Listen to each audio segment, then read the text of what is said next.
I was one of those people that thought the world is a cruel place. So I had this one mind, and it was to live like the people I saw on the TV. The homes of our favorite TV families hold a special place in our hearts. Lucy! Hi, Daddy. Well, now you can go inside those homes thanks to a Hollywood artist named Mark Bennett. He memorized the floor plan of classic TV homes, putting pen to paper to create his fantasy blueprints. They're carefully researched blueprints of these make-believe houses. Bennett says that all his drawings are done from memory. I've got the trash cans written where the trash cans were, what the neighbor's name was, what kind of car they drove, sometimes their phone numbers. What would possess you to sit and do such detailed blueprints as these? You get people saying, "You're crazy. Why are you doing this?" Mark, what up with you?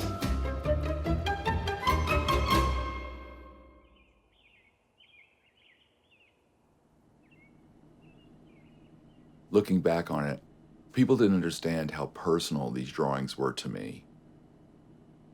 They were just something that I had that I felt safe with. And eventually, they're almost destroying my life. I was alone a lot when I was a kid. I grew up in Chattanooga, Tennessee. My mom had a celebrity following in this town. People knew who she was, and she performed on television every Saturday.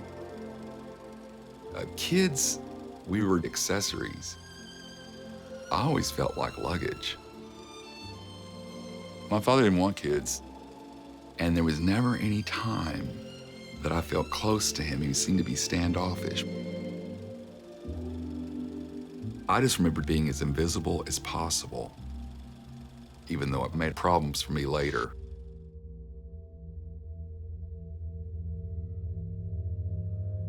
My parents had some church friends, and every Friday night they would come to our house. My brother and I would stay out of the way. One day, one of them comes up to our room and he wants to talk to us, and he wants to separate us, and he wants to fondle me. I knew something was not right here, which scared me a lot. But then you're 5 or 6 years old, you're thinking, well, it's not so bad because at least he thinks I'm special. And every week he would catch me and do his thing. He eventually was caught by other parents, but it was never spoken about. It was never discussed. It was never punished. I guess it was just kind of shameful. So I just bottled it up inside.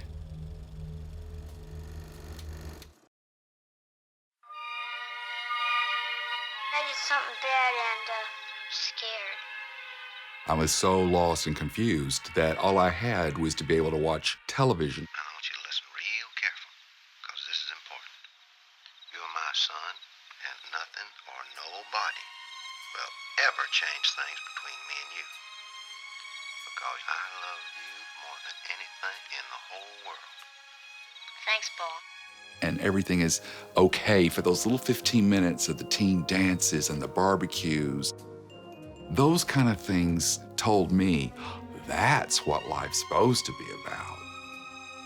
And I remember thinking, if I could just be in their house living that kind of life, I would be encouraged and loved.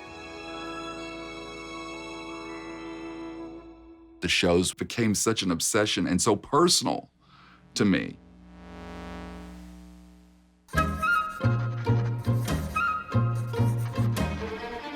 I would stockpile envelopes full of information on some of these shows, the little details of their lives. And the more information I got, the more they became my family. So I would take this information and place them like a puzzle on a bigger piece of paper, and I would draw primitive sketches to make a complete house. And when I grew older, I would look at these magazines of floor plans that you can build, and I would notice, oh, they do double lines for the walls. And that's where I learned my technique. I couldn't get the proportions of the rooms sometimes, but I would count the number of footsteps the actors took to get in and out of a room. The Leave It to Beaver house, that was the first finished blueprint. I wanted to make it look like it was as real as possible. And they went through like 17 different revisions before I got it right. It really made me feel like I was really born there and I could be part of that wonderful world.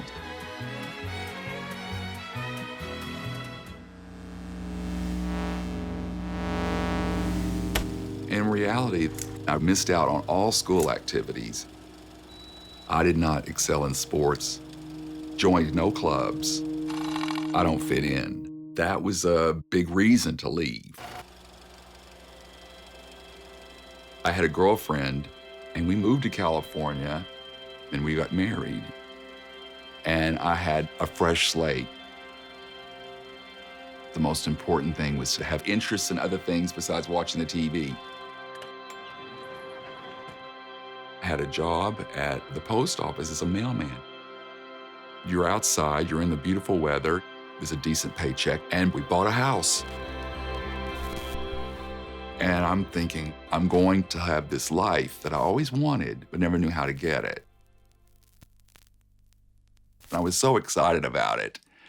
But during that time, my wife would tell me, you don't always want to be a postman. You know, you need to quit this and be somebody. Be somebody. And then before you knew it, she was gone most of the time. And we got divorced. And I'm living in one small studio apartment. What was I gonna do now? I had no family there, and no relatives that came to visit. I didn't have anybody.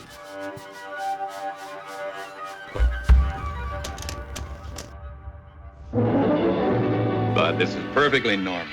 Every boy goes through this. So I went back to my TV families. I had the drawings under my bed. I pulled them out, and I was in heaven. The routine was, I'll go to work every day, I come home, watch the TV shows, and draw. And then the same repetition started the next day. Day after day after day, for years. I don't want any surprises in my life. If you're just watching the TV, no one's gonna hurt you.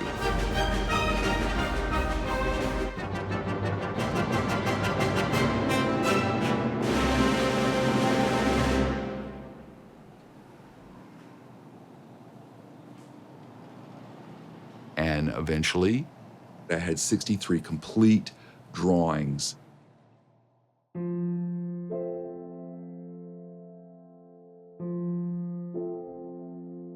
I was so proud. They're my Valentines to these shows. I wanted to share them.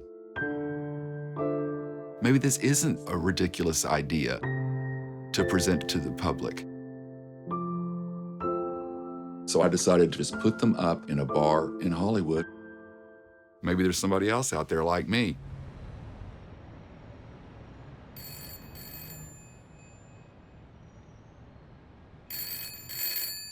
The very next day, the gallery called.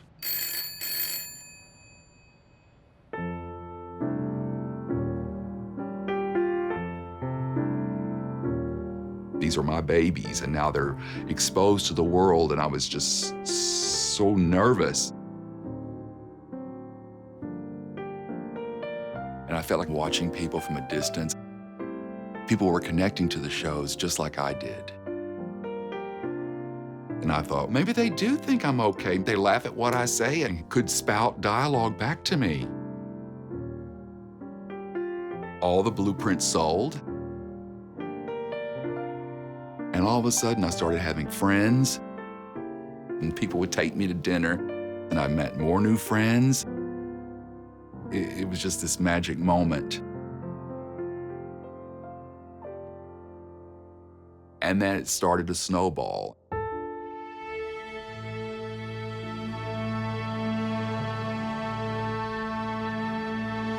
I'd never had that kind of like attention or recognition before, and so I said yes to everything. I understand that you grew up not only wanting to be Wally Cleaver, you actually wanted to live in his house. Oh, sure.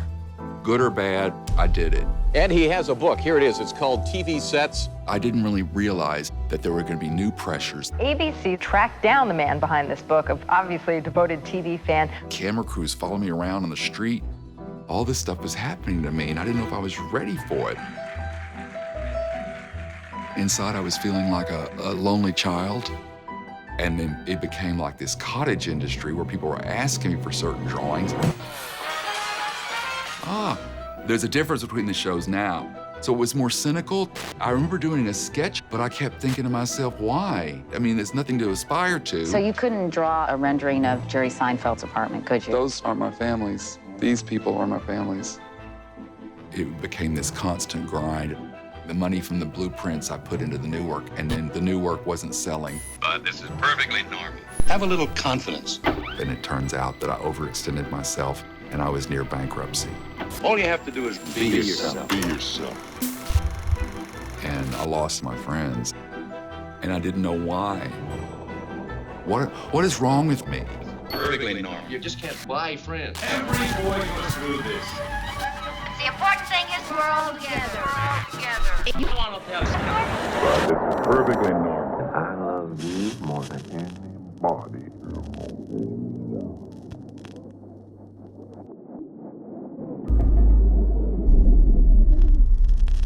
It was just like something snapped.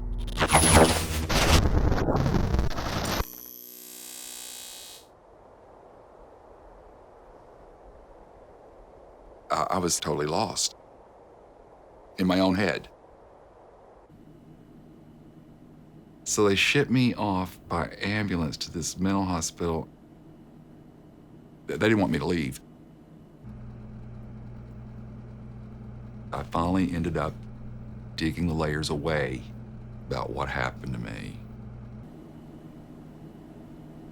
My doctor said, you got to get away from the television.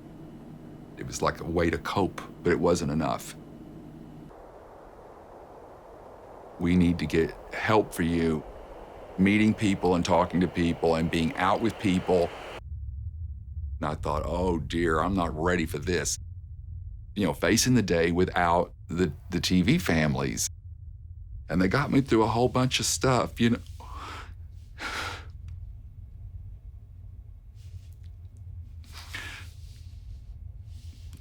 These families got me through so many problems. And the nice thing is I documented them and I don't have to share them anymore. They're out there and I can let it all go.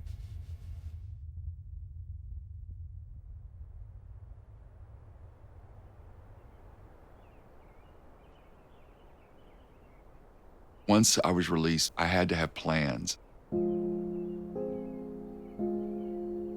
One of those plans was moving back to Chattanooga. And it was on my terms. This was my home. And it had good and bad memories. And I always hung to the bad memories. It doesn't have to be that way. What had happened that caused so much pain, I'm not forgetting it. I'm not ignoring it, but I'm not going to be a victim anymore. I'm going to be okay. I continued to be out with people. And slowly but surely, I got better. And I met Jennifer again. We had gone to high school together. When I told her my whole story, she didn't say, you know, you're damaged. She said, I understand. It's okay. It's so funny. I always wanted the TV families, but I didn't care for, in reality, what families were. It's not always easy. You're just enjoying them for who they are in that moment. And that's what I want to do. So I try to be as loving as possible. I always put a straw in her soda. And she turns to me and she says, "You make me feel so special." And that's what it's all about.